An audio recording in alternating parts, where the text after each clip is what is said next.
A year ago, I made a video talking about the 10 best things I had watched in 2024. I didn't narrow it down to things released only that year. It was a list of everything I watched that year, regardless of when it was released. I knew I wanted to do it again this year, but I kept debating whether I should do it like I did last time, or keep it focused on media solely released in 2025, but I eventually reached what I think is a good halfway point. This year, I will be counting down my top 10 favorite movies and shows released in 2025.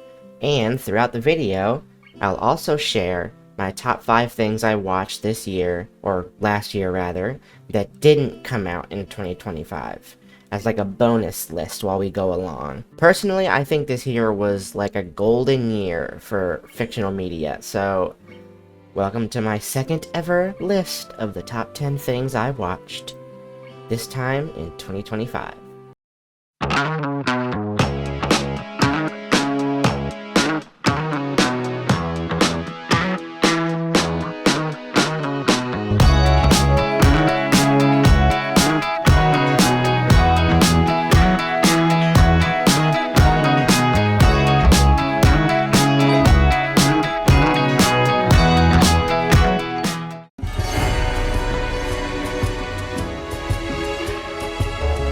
Skeleton Crew might just be the most underappreciated Star Wars media out there.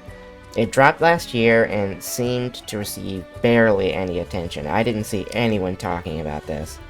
And it's not hard to see why. It features an unknown cast of characters in an unknown setting during an unknown era.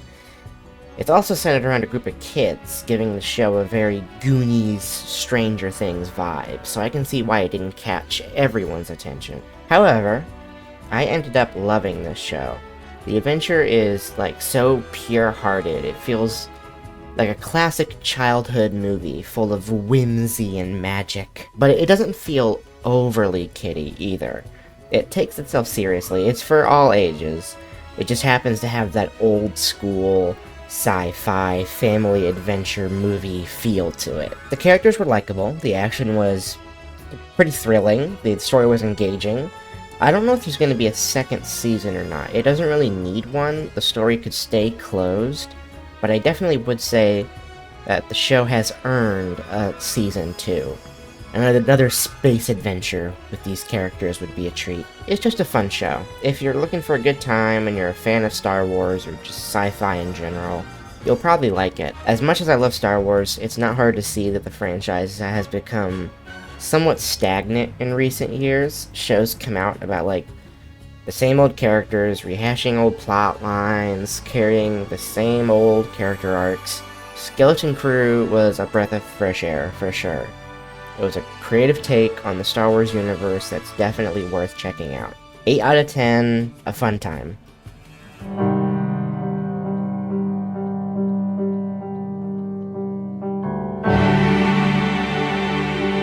I literally watched this movie a week ago. I watched a movie recently. I wanted to squeeze it in before the year ended, since I had seen and heard so many people talk about how good it is, and yeah, it's pretty great. The trailers for this movie did not do it justice. On the surface, it seems like a very generic action movie. It very much is not. It definitely has action in it, but that is not the main appeal at all. It's a story about what it's like for revolutionaries fighting back against an oppressive regime, and what happens when one of those revolutionaries tries to leave that life behind for the good of his daughter. The movie examines the battle against fascism and the psychology of revolutionaries, the reasons they might have for doing the things they do, good or bad, the strengths and weaknesses of a freedom movement, as well as the psychology of someone who firmly believes that they are truly part of a superior race, and the evil and hypocrisy that comes with a mindset like that. This movie was also surprisingly satirical, something I didn't expect going into it. They use satire as a tool to examine both sides of a conflict like this, which sometimes leads to funny moments and sometimes leads to moments that give you secondhand embarrassment. I was absolutely hooked while watching this movie, and the only reason it's not higher on this list is because of my one big critique of the movie. The last 45 minutes or so feel a bit aimless.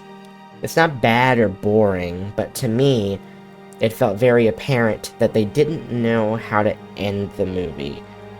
They had a really cool concept and they did great stuff with it, but when it came time to wrap up the plot, things felt less solid.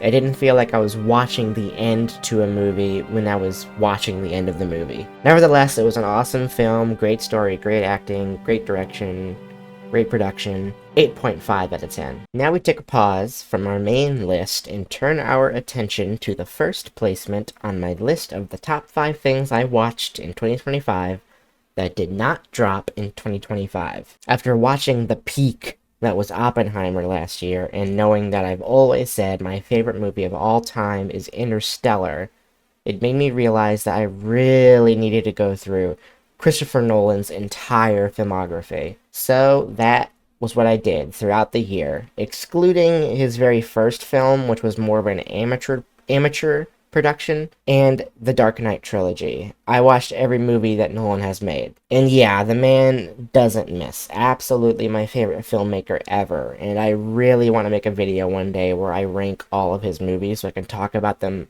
more in depth.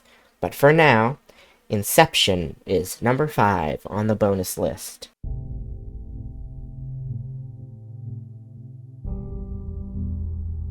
Inception is one of the movies you've heard about your whole life, regardless of whether or not you've actually seen it. So I had high hopes. I also knew it was supposedly one of the most confusing movies of all time, and it absolutely was an absolute mindfuck of a film. You talking about Inception? That's right, Morty. This is gonna be a lot like that, except, it's gonna maybe make sense. Inception made sense? You don't have to try to impress me, Morty. Luckily, once I grasped what exactly was happening, I was able to really enjoy this movie. All things considered, the plot itself isn't anything too special.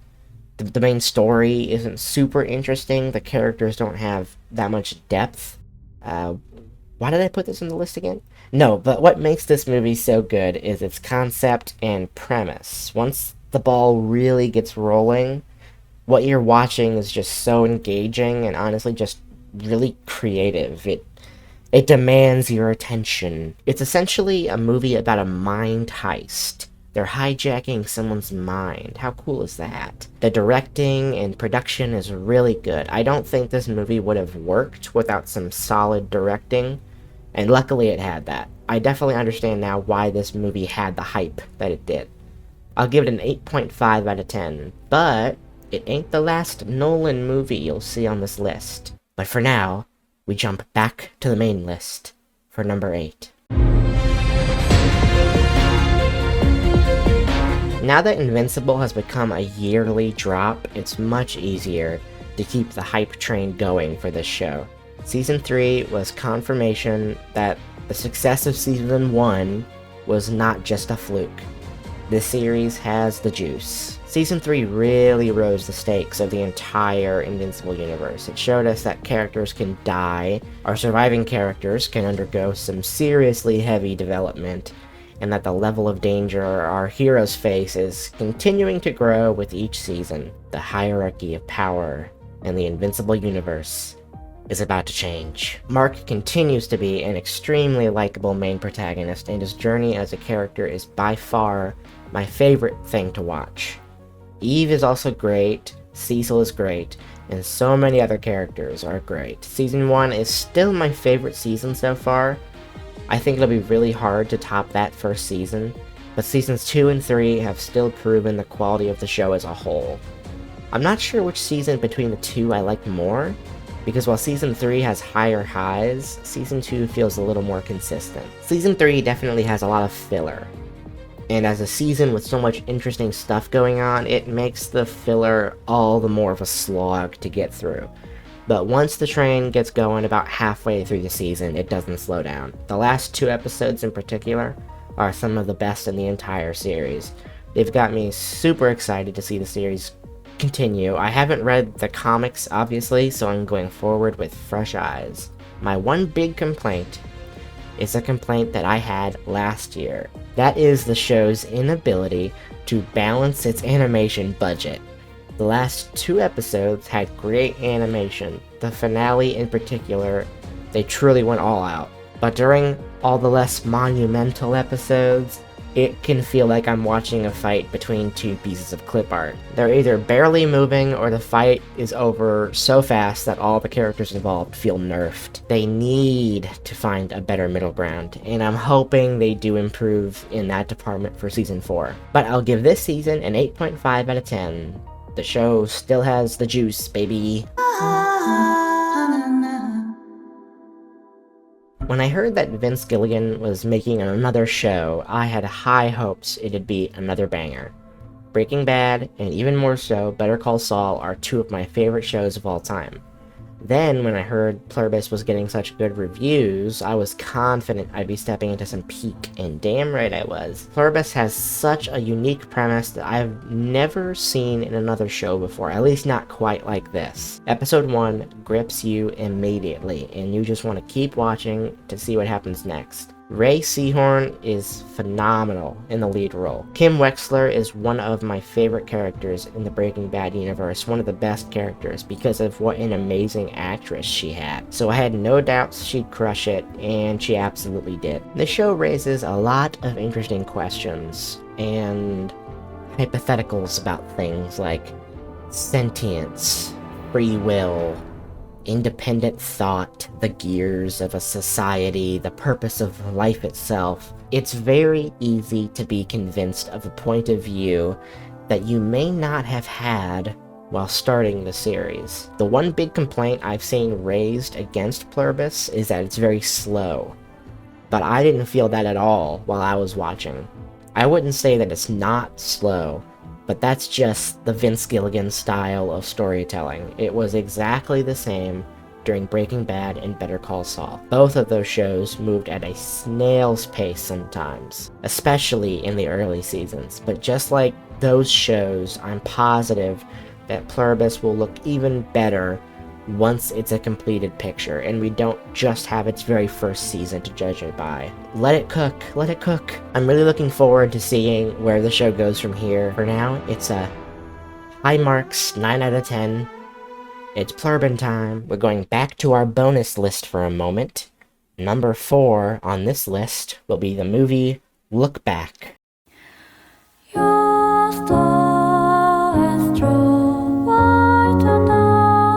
I somehow hadn't heard of this movie. It just completely flew under my radar, and I didn't hear anything about it until last year. I knew absolutely nothing about it going into it, and I had no idea the devastation I was stepping into. Look Back is a beautiful story, both in visuals and plot, about 2 girls becoming unlikely friends through their shared passion of creating art. Their relationship is so moving and so heartwarming, it'll make your heart ache. The origins of this story tie back to the devastating Kyoto animation arson attack that happened a few years back. It was a horrific tragedy that claimed the lives of many, many creative people. And at the end of the day, this movie is a celebration of that creativity, that love of art.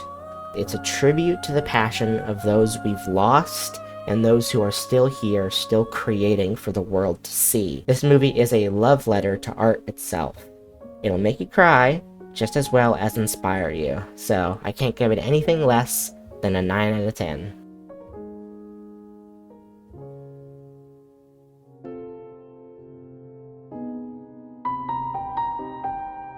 Severance is another one of those shows that is so creative in concept that you have no way of knowing what to expect when you first start watching it. And even throughout watching it, you're never going to be any more sure of yourself that you know exactly what's going on and what's going to happen. On the surface, it's a thrilling mystery series with phenomenal writing and acting, as well as breathtaking cinematography.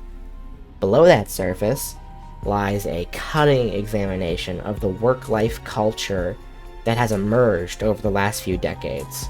particularly in America. Comparing the office space to that of a religion or even a cult, and the imbalance of care that is given to and from the employees to their employers. Season 2 was really good, but I definitely preferred Season 1 personally. Not only was it more eventful and exciting, but it felt like it had all-around tighter writing. Season 2 was, by comparison, much slower, at times too slow, to the point of making you wonder, are they just trying to fill time here? But those flaws don't take away from the amazing story being told, and Season 2 was still an absolute thrill ride. I am so excited for Season 3, and I hope they only manage to keep up the momentum from here. 9 out of 10. Before we get into our big top 5, let's take a look at number 3 on our bonus list, which is Blue Eye Samurai.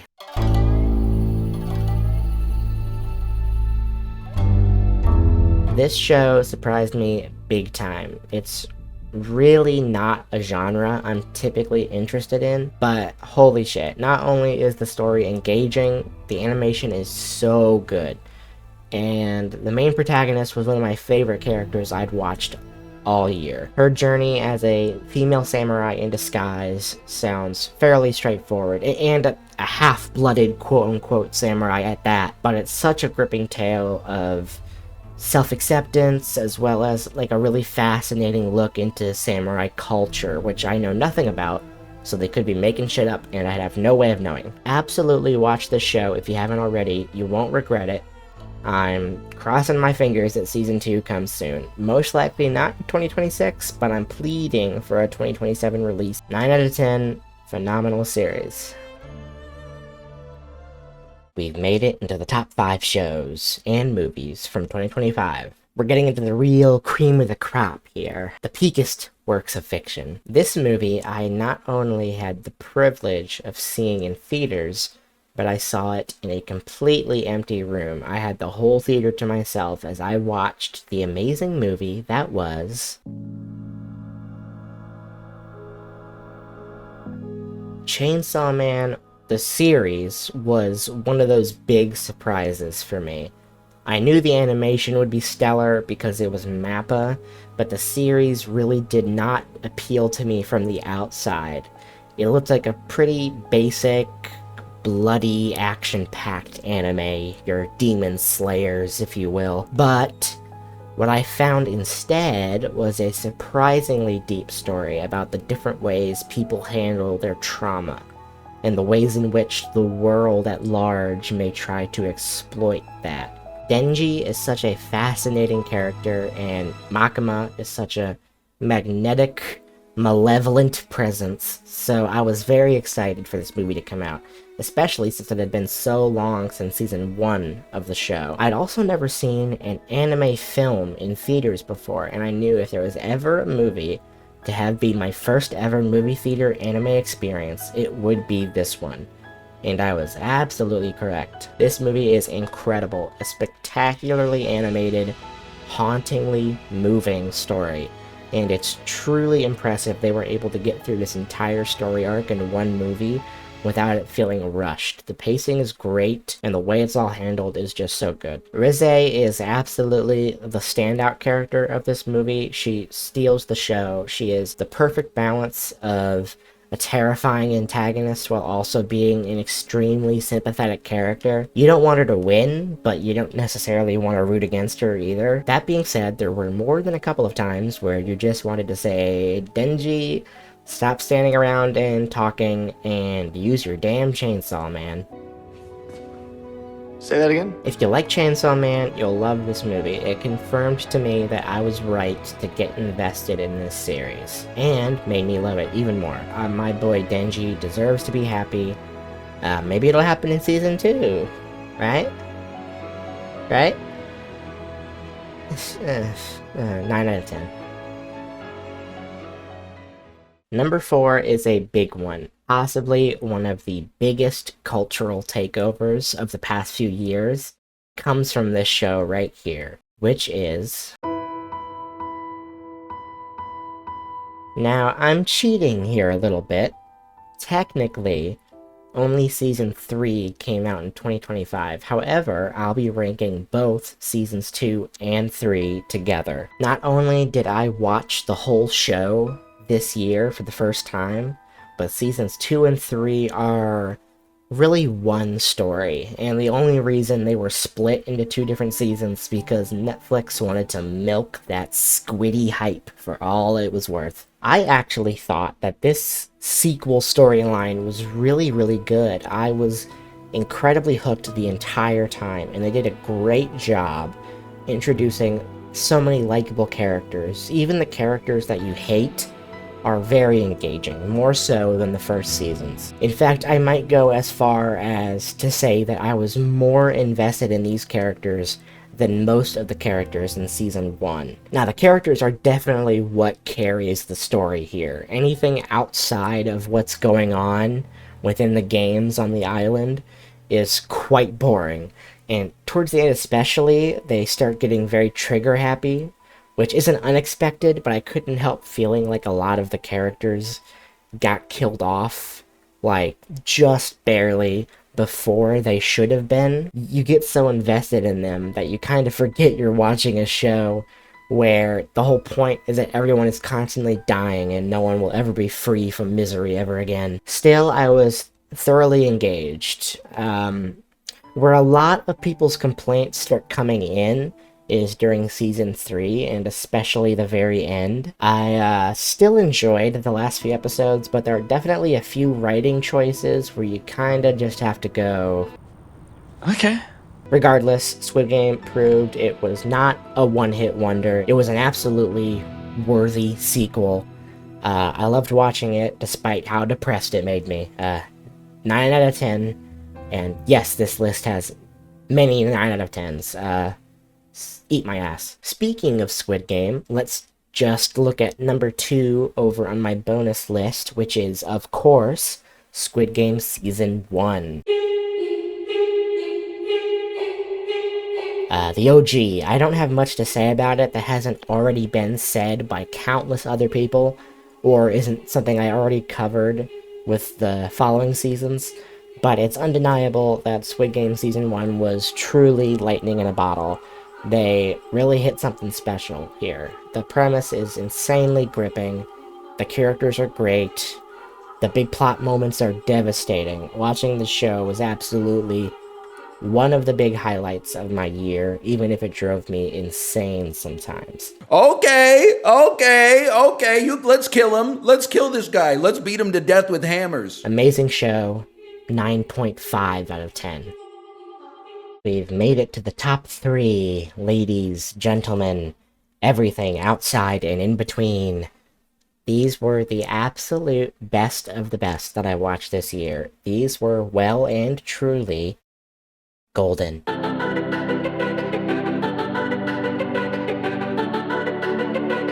I was not expecting to like this movie as much as I did.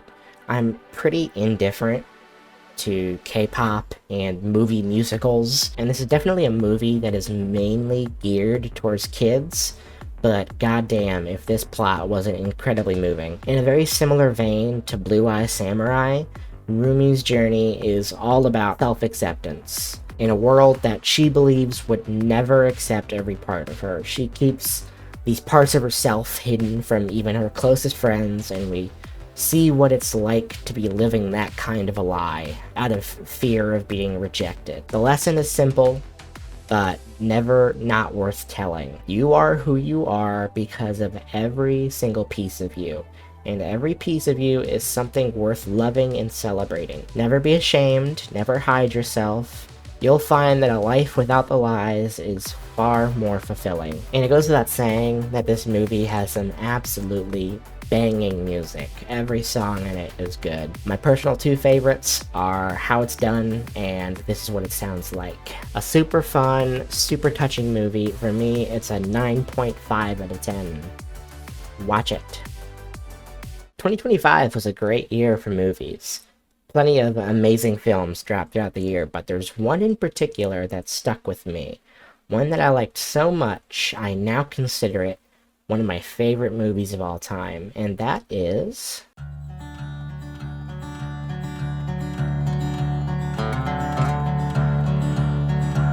Sinners is so good. It's a vampire movie, this is true, but it's so much more than that. It's an exploration of culture and what happens to a culture when it's devoured by a way of life that takes away your individuality and what makes your culture special in exchange for the promise of community and belonging. This movie is a heavy critique of religion, or at least the ways religion has been used to strip away people's cultures and individuality. It's told through the lens of an awesome vampire movie. It's also a movie that celebrates music's role in cultural identity and how music can be used to feel your culture on a deeper level, as well as feel yourself on a deeper level. By the end of the movie, I was completely blindsided when I began to tear up. It was concluded so beautifully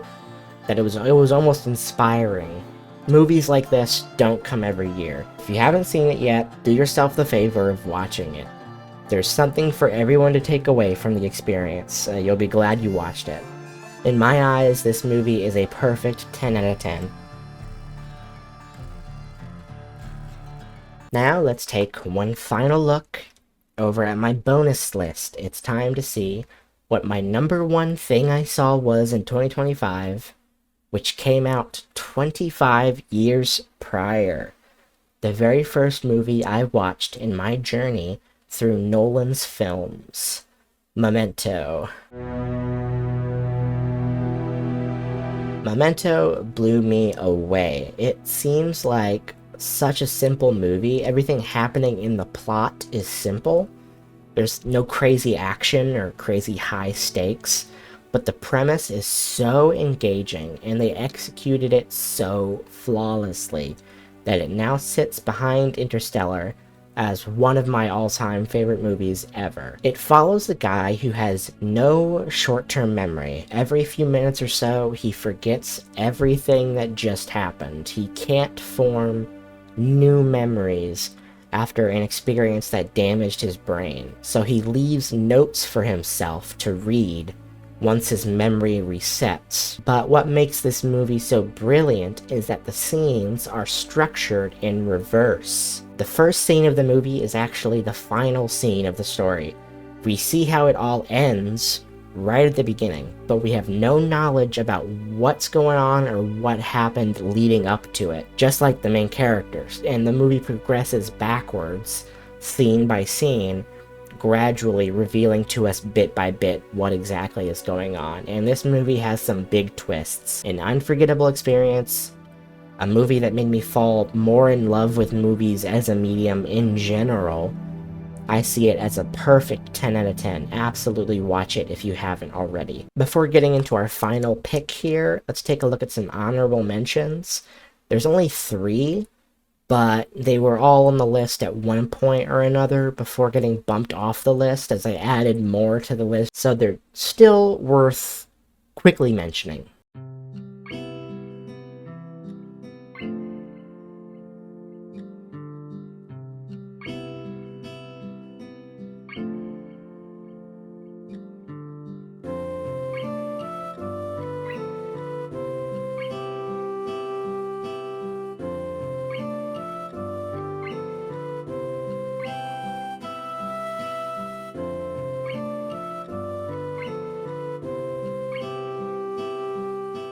And now, the number one thing I watched in 2025.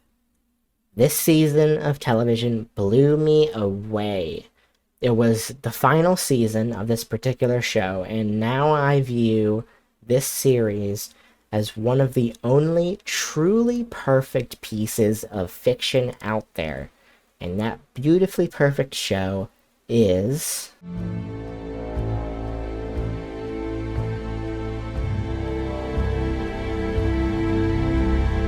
Andor. Is a Star Wars show, but it is so much more than that. Every single person watching this video should watch Andor. When season 1 came out years ago, I couldn't believe how good it was. A genuinely perfect season, a masterpiece. So I was incredibly hyped for season 2, which was the end of the series. And boy, they did not disappoint. Andor is a story about life under fascism, a reflection of our real-world circumstances that shows how all sorts of people are harmed by living in a society such as this. It perfectly depicts how a fascist regime starts, how it thrives, and how it eventually breaks under its own weight. The main characters that we follow in the show are the builders of a rebellion movement, determined to take down the Empire. Not only are we faced with the horrors of living under an empire, but we're also faced with the cruel choices that are often made for the greater good to secure a better future. Season 1 showed us why these people would become the freedom fighters that they'd become. Season 2 is us seeing what that fight looks like, and it does not pull any punches. It holds up a mirror to society in the truest sense. It confronts us with the harshest realities of our own world. We are in crisis. What are they doing? The distance between what is said Shut it down. and what is known to be true has become an abyss of all the things at risk. The loss of an objective reality is perhaps the most dangerous. The death of truth is the ultimate victory of evil. When truth leaves us, when we let it slip away, when it is ripped from our hands, we become vulnerable to the appetite of whatever monster screams the loudest. Andor managed to stick the landing, and then some. I am not exaggerating when I say that the writing is perfect. The characters are perfect. The production is perfect. The entire show is perfect. You could make a solid argument that it is truly without flaw.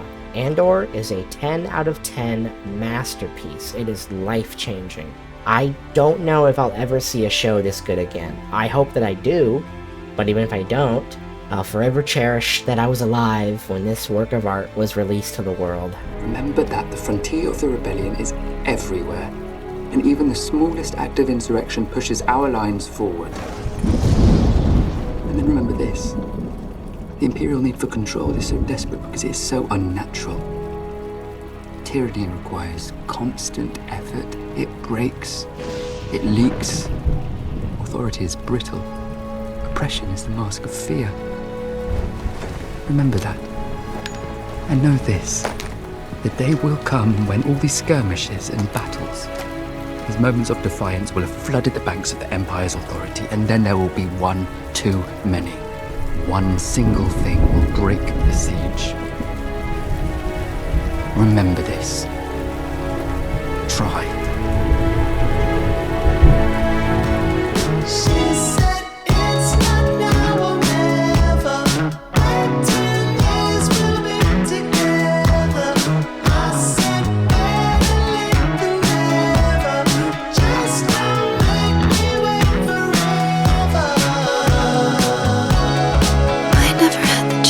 Go to school with her.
thank you all so much for watching and listening to me ramble about my favorite stuff. 2025 was a wild year, but we got some absolute bangers in the world of fiction. Let me know in the comments what your favorite movie or show was, or what you think of my list. But until next time, I don't know. I don't really have an outro. You can just leave. I'm done talking. Just gonna hang out now. Just gonna find something else to do. Start watching some stuff for 2026, probably. Yeah. What do you got? What do you got going on? Anything fun? Can I join? I'll be chill, I promise. Don't answer. I'll just meet you there. Wherever you're going, I'll meet you there. Bye!